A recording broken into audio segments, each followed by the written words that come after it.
नमस्कार, आप देख रहे हैं संजय ऑफिशियल। अभी मैं मौजूद हूँ कराची के मोरहाबादी में और यहाँ पर इंडिया गठबंधन की जो प्रत्याशी थी यशस्वी साहब, उनका नामांकन के बाद ये शक्ति प्रदर्शन था।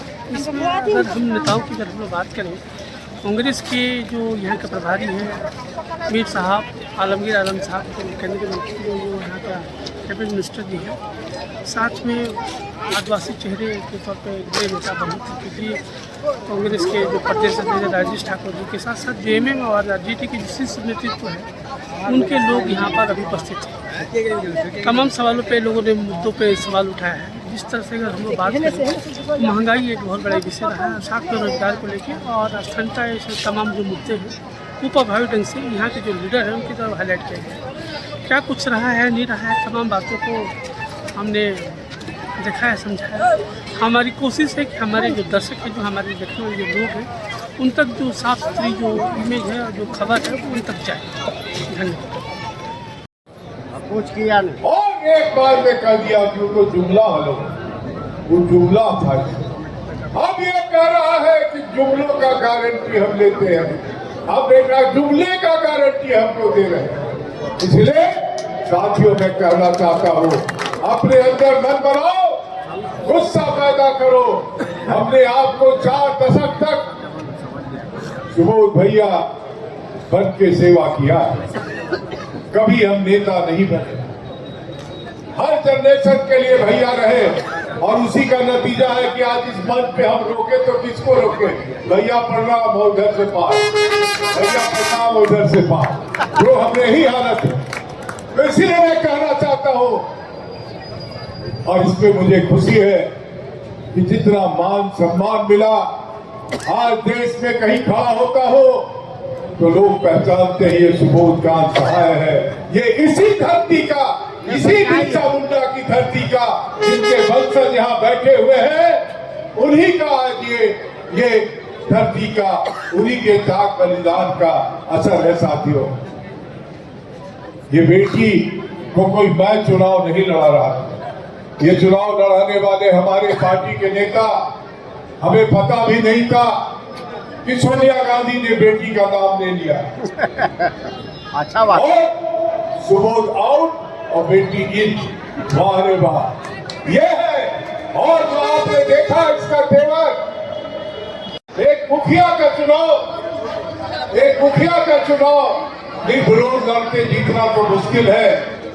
सूरत का एक व्यक्ति 12 लोगों के नॉमिनेशन के बाद निर्विरोध जीत गया, क्योंकि सबका जो है नॉमिनेशन उसने खारिज करा दिया। इसी को तानाशाह करते हैं।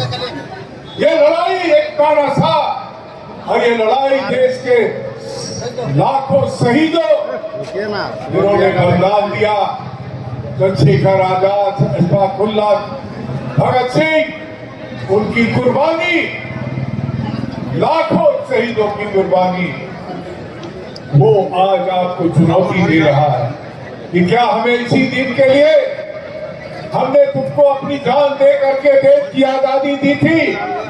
ये मदारी आकर के देश में बैठ गया और वो लोगों को नचाए हुए हैं। सोना की बात कर रहे हैं, ये इस बात को प्रदर्शित कर रहा है कि नरेंद्र मोदी जी का और भारतीय जनता पार्टी का आत्मविश्वास डगमगा गया है। 2 चुनावों में जो रिजल्ट है, 2 चुनावों का जो ट्रेंड है, पूरे देश के जो मीडिया दिग्गज हैं वो इस बात को बता रहे हैं कि इसमें इनका सुपड़ा साफ हो रहा है और 70% जगहों पर इंडिया अलायंस लीड ले रहा है।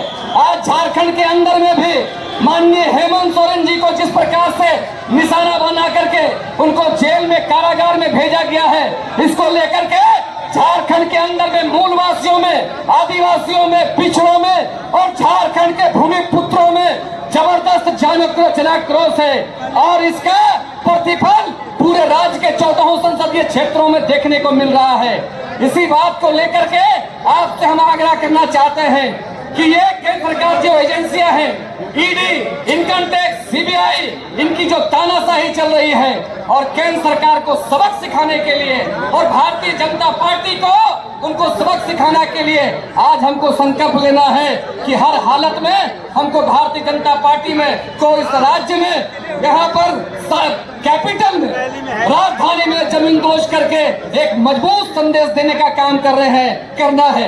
जिस प्रकार से आपका प्यार और ये चाहते हैं कि आप समझिए कि हम आपके लिए क्या सेवा कर सकते हैं। आपसे हमें कोई आवश्यकता नहीं है, हमें मौका दें कि हम एक बार सेवा कर सके। और यही सेवा की भावना हमारे कांग्रेस पार्टी के राहुल गांधी जी और प्रियंका गांधी जी और आदरणीय मैम सोनिया गांधी जी में भी है, जिनके कारण हम न्याय पत्र की बात करते हैं। क्या है ये न्याय पत्र? लोगों को न्याय की आज जरूरत क्यों पड़ रही है, ये सबसे बड़ा सवाल है। क्योंकि वो अच्छे दिनों की बात करते हैं पर वो नफरत का फांसा फैलाते हैं, वो फर्जी राष्ट्रवाद की बात करते हैं और वो धर्म की दुहाई देते हैं। पर क्या आपको अच्छे दिन मिले? किसी को अच्छे दिन नहीं मिले हैं। और अब तो ये बात हो गई है कि लोगों के मौलिक अधिकारों को भी उनसे वंचित करने की कोशिश हो रही है। इसीलिए राहुल गांधी जी और कांग्रेस पार्टी के जितने भी सभी लीडर हैं, सीनियर लीडर, उनके मुताबिक हमने न्याय पत्र बनाया है जो आपकी परेशानियों का समाधान ढूंढ सके। ये सिर्फ शब्द नहीं है जो लिखे हुए हैं। आपको मैं बताती हूँ क्या है इस न्याय पत्र में। नारी न्याय की बात होती है, महिलाओं के न्याय की बात होती है। कोई भी महिला अगर कोई गरीब परिवार से है तो कांग्रेस पार्टी की सरकार उन्हें 1 लाख रुपए साल का देगी, यानी कि 8,500 महीने का।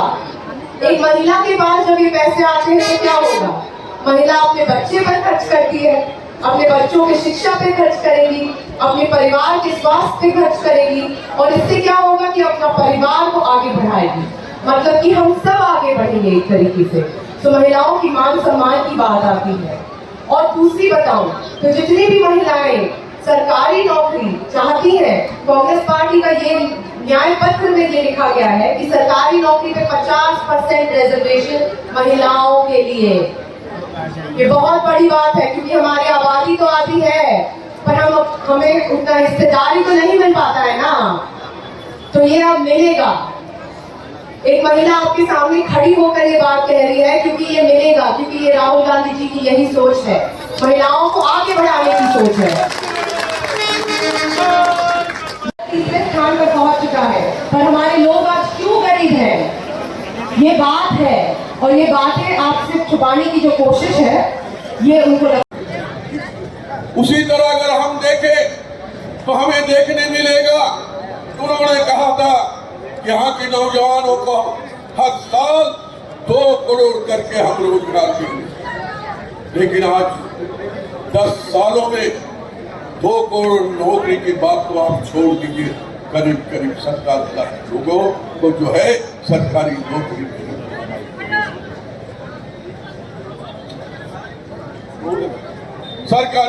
नहीं मिला। अगर हम आंकड़े देखते हैं तो हमें देखने मिलता है कि 2012 तक इस देश में 100 करोड़ जो है बेरोजगार थे, लेकिन 2022 के आंकड़ों में हमें देखने मिलता है 4 करोड़ नौजवान जो है बेरोजगार होती है। आज डिप्लोमा ले रहे हैं, एमए तक की पढ़ाई करती है, 33% नौजवान जो आज बेरोजगार है। हर 3 आदमी में 1 आदमी रोजाना रोजगार खोजते रहते हैं, हताशा और निराशा के साथ। बड़े बड़े डिग्री लेने के बाद चाय की दुकान और पकौड़ी तोड़ने की काम। ये सरकार की जवाबदारी थी। हमारे यहाँ नौजवानों को रोजगार देना होगा, किसानों को रोजगार देना होगा। आपने देखे होंगे कि 2014 से लेकर यहाँ के जो डेली मर्रा रोजगार जो काम करते हैं, जो हमारे भाई माताएं बहनें जो है रोजाना अपने रोजगार करके अपने परिवार को चलाते हैं, 10 सालों में 1 रुपया बढ़ाने का काम नहीं।